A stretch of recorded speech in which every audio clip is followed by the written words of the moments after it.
कह दो कि मैं तो आलानिया डर सुनाने वाला हूं और हम इन कुफ्फार पर उसी तरह अजाब नाजिल करेंगे जिस तरह उन लोगों पर नाजिल किया जिन्होंने तकसीम कर दिया, यानी कुरान को कुछ मानने और कुछ न मानने से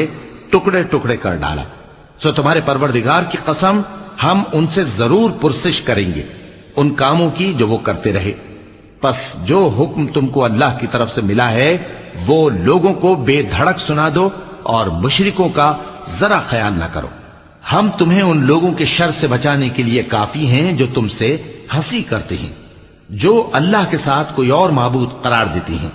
सो अनकरीब उनको उन बातों का अंजाम मालूम हो जाएगा और हम जानते हैं कि उनकी बातों से तुम्हारा दिल तंग होता है, तो तुम अपने परवरदिगार की तस्बीह कहते